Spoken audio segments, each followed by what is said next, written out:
Gosta de estar bem informado? Apenas por tempo limitado temos uma oferta especial. Todos os conteúdos Observador com 52% de desconto.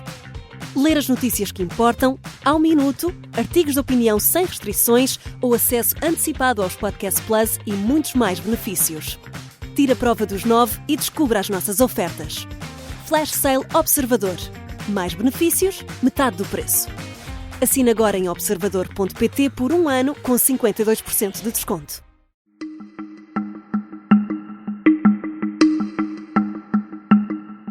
Esta é a história do dia da Rádio Observador. Com Mário Centeno fora da corrida, quem poderá o PS apoiar na corrida a Belém?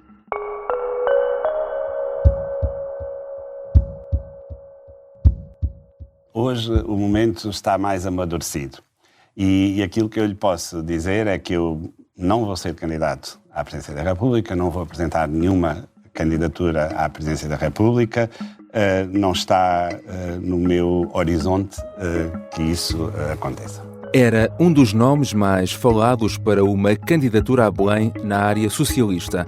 Mário Centeno tinha apoios e até sondagens que o davam como um forte candidato.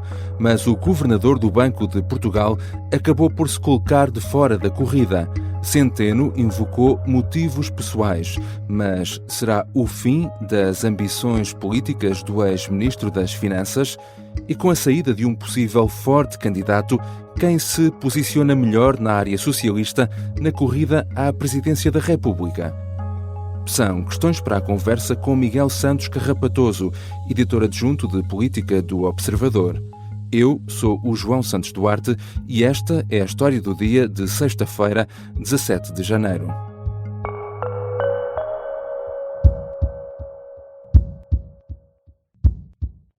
Olá, Miguel, bem-vindo. Olá, João. Miguel, a notícia aqui não é o anúncio de uma candidatura, mas o anúncio de uma não candidatura. Que motivos invocou Mário Centeno para não se colocar na corrida a Belém? Não deixa de ser surpreendente a forma e os termos com que Mário Centeno se colocou de fora da corrida à sucessão de Marcelo Rebelo de Sousa. Essencialmente, o que o ainda governador do Banco de Portugal disse foi que está essencialmente focado na sua especialidade, política económica, falou longamente sobre isso e também chegou a utilizar o argumento chegou a dizer que consultou a família, portanto se aconselhou com os seus mais próximos e acabou por decidir não entrar nesta corrida presidencial. Essa é uma decisão pessoal que é tomada dentro do meu círculo pessoal, da minha família, daquilo que é a visão que eu tenho pessoal e profissional de mim mesmo e daquilo que eu quero fazer no futuro. De resto, esse anúncio foi feito durante uma entrevista à RTP. Foi um momento claramente pensado, não é? Aliás, vendo a entrevista, quase que até podemos usar a palavra coreografado. E acho que os nossos ouvintes e leitores gostam sempre de ouvir e de perceber estes detalhes. Os bastidores também, não é? A entrevista ao jornalista Vítor Gonçalves, a grande entrevista, é assim que se chama o programa, passa sempre na RTP3 às 11 horas da noite. Geralmente a RTP partilha sob embargo, naturalmente, a entrevista para que os jornalistas de outros órgãos de comunicação social possam preparar notícias sobre a mesma entrevista. Isto às vezes acontece, nem sempre, mas às vezes acontece. Desta vez a regra foi não enviar a entrevista nem sob embargo. E portanto já isso fazia prever que dessa entrevista pudesse resultar uma grande bomba. Ao mesmo tempo houve uma clara preocupação de deixar as questões presidenciais para o fim da entrevista. Houve ali um crescendo de tensão e percebe-se que Mário Centeno não queria que a sua entrevista ficasse apenas reduzida à sua não participação na corrida presidencial, naturalmente que ficou, como bem sabemos, mas teve a oportunidade de, numa primeira parte da entrevista a Vítor Gonçalves, falar sobre outros temas que não a corrida a Belém. E queria falar também. Obviamente. Quão séria chegou a ser esta possibilidade de Centeno se candidatar com o apoio do PS? Existiram conversas com o secretário-geral socialista? Existiu um almoço com Pedro Nuno Santos. Mário Centeno nunca disse que sim, que estava com muita vontade de ir a votos, mas também nunca disse que não. Publicamente foi mantendo a porta aberta, um tabu presidencial, teve várias oportunidades para matar o assunto e não o quis fazer, e sabemos que isso em política é um indício bastante revelador. E depois havia gente a trabalhar ativamente na protocandidatura de Mário Centeno.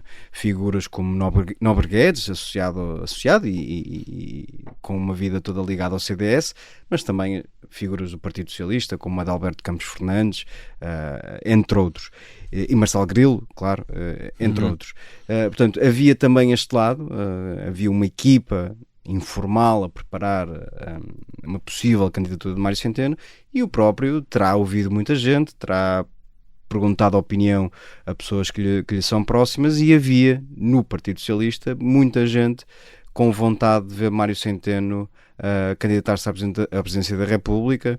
A título de exemplo, tivemos há uma semana, sensivelmente, Eduardo Cabrita a defendê-lo aqui abertamente numa entrevista ao Observador. Portanto, havia não só vontade do próprio, pelo menos, de escutar algumas opiniões nesse sentido, como havia também muita gente no Partido Socialista, incluindo Pedro Nuno Santos, que via, pelo menos, Mário Centeno como um bom possível candidato. Eu comuniquei esta decisão a um conjunto de pessoas com quem tenho falado sobre este tema e portanto, simplesmente numa lógica de elas não ficarem a saber apenas quando esta nossa conversa for posta no ar. Mário Centeno, na entrevista, não respondeu diretamente a esta pergunta que lhe foi feita, mas ele avisou o secretário-geral do PS desta decisão antes da entrevista.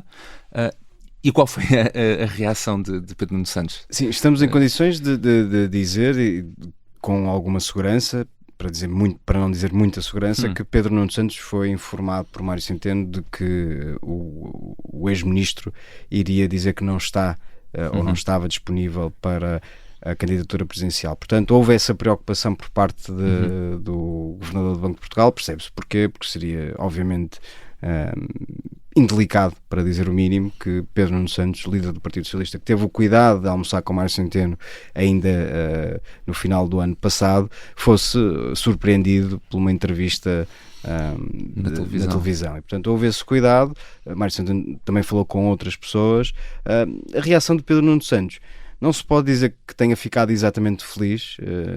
Mário Centeno, olhando para os estudos de opinião que foram sendo publicados, em particular este último, da Pitagórica para a CNN, TSF e JN, Mário Centeno era um candidato forte, à exceção de António Costa e de António Guterres, que, como sabemos, estão indisponíveis para encabeçar ou para protagonizar uma candidatura presidencial. Mário Centeno era aquele que, junto do eleitorado socialista na área, não é? Sim. Recolhia melhores opiniões, e também era, de um modo geral, mesmo junto de outro tipo de eleitores, era um nome forte e o mais bem posicionado da área do Partido Socialista. Nesta entrevista, falando sobre o futuro, Mário Centeno deu a entender, enfim, que trabalharia para continuar à frente do Banco de Portugal. Horas depois saía a notícia não confirmada ainda ou anunciada oficialmente que o Governo não está a pensar reconduzi-lo, mas de resto isso será algo que o próprio Mário Centeno já saberá há algum tempo, não é? Sim, estou a pensar na melhor expressão para classificar as declarações de Mário Centeno. Não são as primeiras neste sentido. Já em 2025, em 2024, portanto no ano passado, Mário Centeno tinha dado uma entrevista no verão ao Expresso, onde manifestava a vontade de continuar no cargo. E já desde essa altura que Mário Centeno sabe perfeitamente que não vai ser reconduzido. Portanto, é uma não notícia. Na altura, o Observador procurou saber a opinião do Governo sobre essa possibilidade, e a partir do núcleo de aconselhamento de Luís Montenegro respondeu-se que as declarações de Mário Centeno eram uma desfaçatez. Portanto, nunca esteve em cima da mesa a hipótese de ser reconduzido como Governador do Banco de Portugal. Mário Centeno sabe isso perfeitamente, e quando diz publicamente que gostaria muito de ser reconduzido, no fundo o que está a tentar fazer é criar um embaraço a Joaquim Miranda Sarmento, Ministro das Finanças. Os dois não se suportam, para usar um termo simpático, e a Luís Montenegro, que já tomou uma decisão não necessariamente sobre o sucessor de Mário Centeno, mas sobre a sua não continuidade no Banco de Portugal.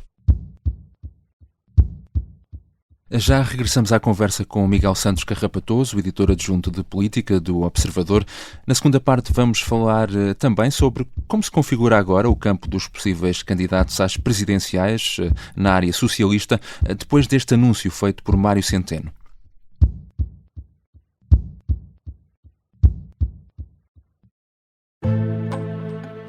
O sargento na cela 7.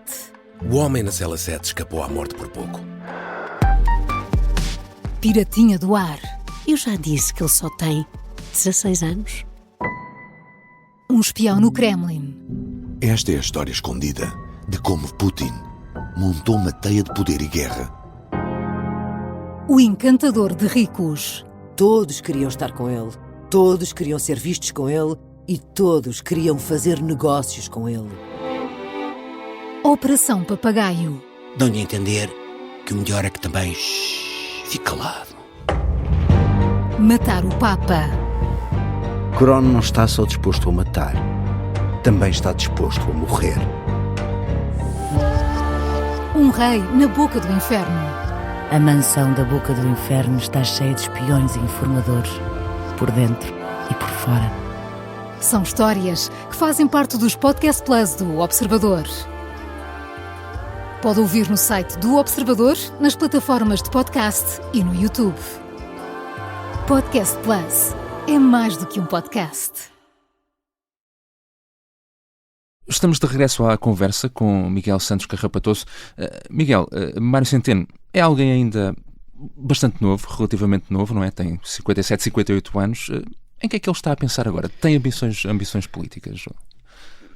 Seguramente não é o fim do percurso público e político de Mário Centeno. Não sabemos exatamente aquilo que ambiciona, mas, como dizias, é um homem novo. Para falar ainda sobre eleições presidenciais, não é um disparate total imaginar que daqui a 5 anos ou daqui a 10 anos Mário Centeno possa ser candidato. Nessa altura terá 68, se for daqui a 10 anos. Portanto, perfeitamente capaz de protagonizar uma candidatura. Não me parece plausível, pelo menos, discutir esse cenário neste momento. Falta muito tempo para as eleições presidenciais de 2026 e ainda mais para aquelas que vão acontecer daqui a 10 anos. Sim. Mas, olhando para um plano mais imediato, há quem no Partido Socialista continue a olhar para Mário Centeno como um trunfo político e um possível candidato a primeiro-ministro num futuro imediato. Mário Centeno tem um problema óbvio, não é militante do Partido Socialista, portanto está impossibilitado. Como é que isso poderia acontecer, então? Está impossibilitado de se candidatar a secretário-geral do PS. Uma solução muito criativa seria haver um secretário-geral do Partido Socialista, um líder do partido que o indicasse como candidato a primeiro-ministro. Nunca se viu isso e, portanto, vamos ter alguma calma Seria inédito, mas é possível. Nessas conjugações astrais. Num plano mais terreno, Mário Centeno pode ter ambições de, por exemplo, vir a ocupar um cargo europeu. Há um cargo que vai ficar vago daqui a 2 anos, sensivelmente, em 2027, o cargo de presidente do BCE. Mário Centeno tem um perfil que permite, pelo menos, com que possa sonhar com esse cargo. Não sabemos se sonha ou não com ele, mas há quem diga que esse pode ser um caminho interessante para o ainda governador do Banco de Portugal. Portanto, tudo em aberto. Acho muito prematuro dizermos que este barco passou e que Centeno está afastado da vida política e pública. Ele voltará, não sabemos ainda em que condições. Nós já sabíamos da posição da decisão de Mário Centeno, que respeitamos naturalmente. Há mais pessoas disponíveis, com muita qualidade e capacidade. Já depois deste anúncio de Mário Centeno, Pedro Nuno Santos veio garantir que há muitos nomes interessados em avançarem com o apoio do PS. Um bocadinho naquela... Não há problema, porque não nos faltam pessoas interessadas. Qual será neste momento o nome mais forte? António José Seguro é o que está melhor posicionado, não? Começa a ser indisfarçável o incómodo da direção do Partido Socialista com a candidatura de António José Seguro. António José Seguro é o protocandidato que está mais ativo neste momento.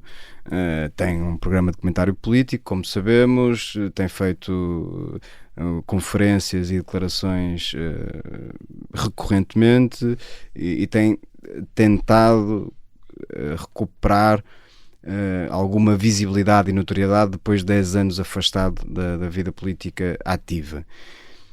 O que parece destas declarações de Pedro Nuno Santos, é que há uma vontade clara de pôr algum gelo na corrida presidencial. António José Seguro está a dominar o calendário. É possível que em breve anuncie a sua candidatura, anuncie formalmente a sua candidatura, e isso deixaria o Partido Socialista numa situação muito ingrata. Como é que um líder atual, como é que Pedro Nuno Santos pode travar ou pode desmerecer a candidatura presidencial de um antigo secretário-geral do Partido Socialista? Exato. Portanto, é normal que Pedro Nuno Santos queira pôr alguma água na fervura. António José Seguro está com mais pressa, percebe-se porquê. O que não deixa de ser irónico. António José Seguro ficou célebre por dizer a expressão qual é a pressa. Neste caso os papéis inverteram-se. Pedro Nuno Santos sabemos que tem feito questão de avisar que não está condicionado por nenhuma candidatura e que o PS não vai apoiar necessariamente aquele candidato que se apresentar em primeiro lugar. Ora, aquele candidato que se vai apresentar em primeiro lugar, à partida, será António José Seguro. Agora, há uma dificuldade óbvia para Pedro Nuno Santos e para o Partido Socialista. Sem António Costa, sem António Guterres, sem Mário Centeno, começam a faltar nomes evidentes e bem posicionados nos estudos de opinião para concorrer às eleições presidenciais e bater-se de igual para igual com Henrique Gouveia Melo e, porventura, com Luís Marques Mendes. E que outros nomes há, então, na área socialista que possam... Têm sido ventilados vários nomes. António Vitorino, que tem um problema geracional, se quisermos, está mesmo há muito tempo afastado do país, não é? Do país, e, portanto, há uma geração que tem dificuldades em reconhecê-lo e lembrar-se do que era enquanto político. Há também Augusto Santos Silva, esse sim, muito mais presente na memória coletiva de todos, mas que nem por isso faz dele mais popular. Aliás, tem taxas de rejeição muito altas.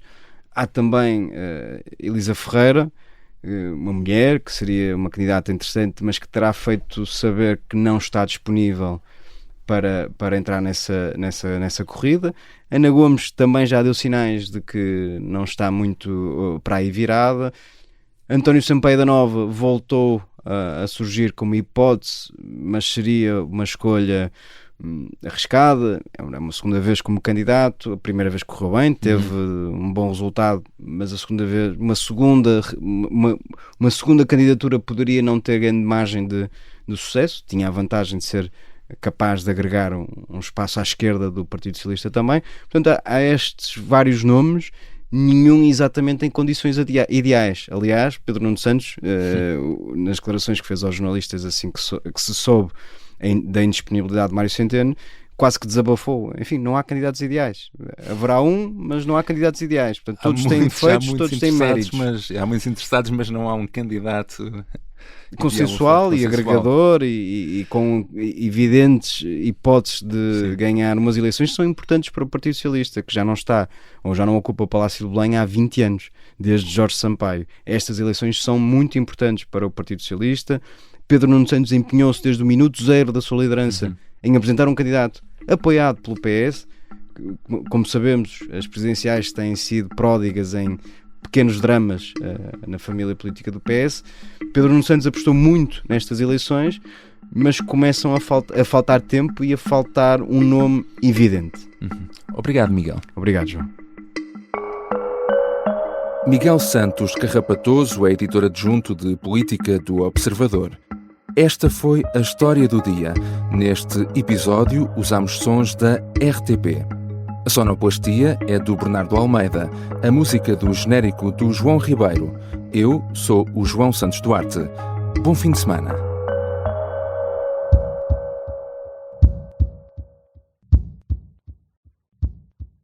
Se gostar deste podcast, pode seguir, dar 5 estrelas e comentar o episódio na Apple Podcasts ou no Spotify. Pode também subscrever e gostar no YouTube. Assim recebe uma notificação sempre que houver um novo episódio.